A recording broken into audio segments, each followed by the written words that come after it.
Drag to me is an extension of my queerness, especially in the ways that I get to amp my personality and my interest and shove it in people's faces a little bit. Usually out of drag, I'm quite introverted and a bit socially awkward. But when I'm in drag, I feel a lot more comfortable being in social spaces. Part of my kaupapa as a performance and visual artist is representing and championing autism excellence or takatāpui excellence or non-binary excellence. Even just being in those spaces is just an act of resilience.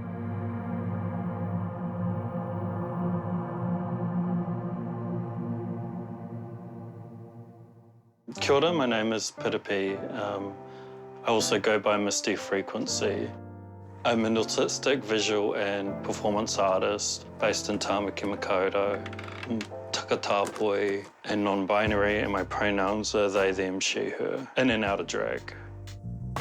I think people would describe me as creative.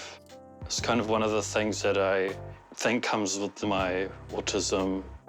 People would describe Misty Frequency as pretty much the same, just about like that much makeup caked on my face.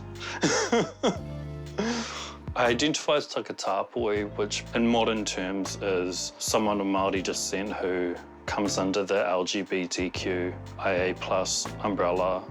I live with ASD, which is autism spectrum disorder. Growing up, I was quite behind. I didn't really know how to interact with people. I found it hard to make friends, and then I kind of turned into a bit of a wallflower.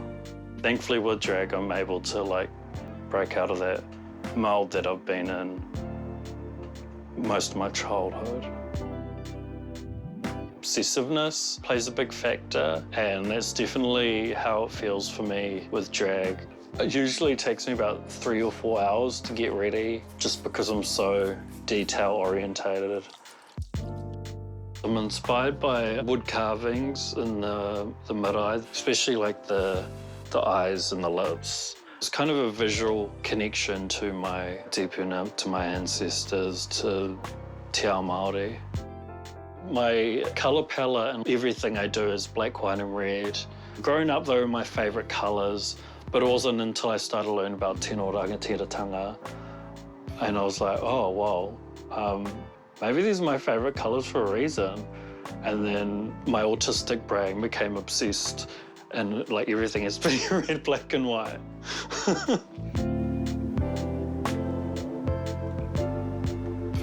Today I will be having a full dress rehearsal for an upcoming show. I'll be focusing on lip syncing and movement. Drag Wars is a monthly drag competition. There's a $500 grand prize, which I really want. So this will be the first drag competition that I've ever entered. My first ever Drag Wars.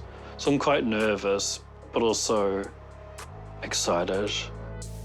In terms of movement, I'm not a choreographed dance routine. I like to just move however the song allows me to. Masking is a term for people on the spectrum that hide their symptoms or like try and filter themselves to fit into a neurotypical world. I was actually talking to a friend about it recently, and he said something about how doing drag is like a form of masking, but in the opposite way. Instead of trying to hide myself, I'm trying to show myself off. To be visible looking like this, the way Misty does, it's quite terrifying but also liberating at the same time. I think of this as an extension of myself through my neurodivergence, thinking outside the box, pushing boundaries, and getting reactions from the general public. For as long as I've lived in Tāmaki, Karangapia Road's always been like a queer haven. I feel much more comfortable walking down that street in full drag than I would any other, which is probably good that most of the queer venues are on that street. Most of the clubs or queer spaces on K Road aren't really accessible, especially for people with physical disabilities. It's like most of them are like downstairs or upstairs, so not a lot of people can go up and down them.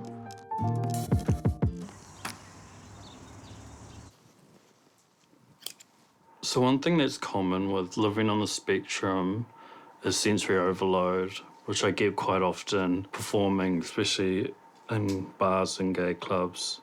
What usually helps me is that I'm in quite an energetic, happy mood. Also, alcohol helps a lot.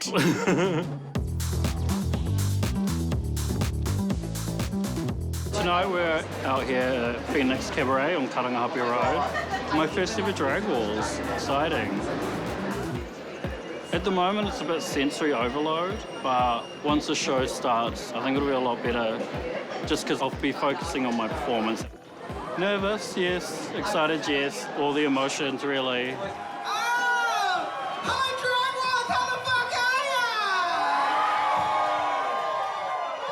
This drag artist actually is a conceptual, fabulous artist that is about to wow you, all right? Please give it up for Misty Frequency!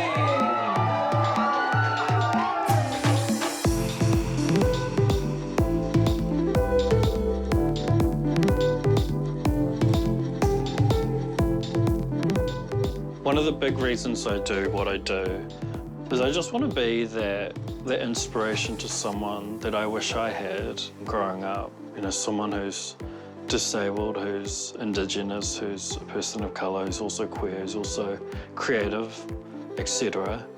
I think a statement I want to make is that I'm a good drag artist. Only one drag performer is going to walk away not a loser. Drum roll, please. Please give it up for Misty!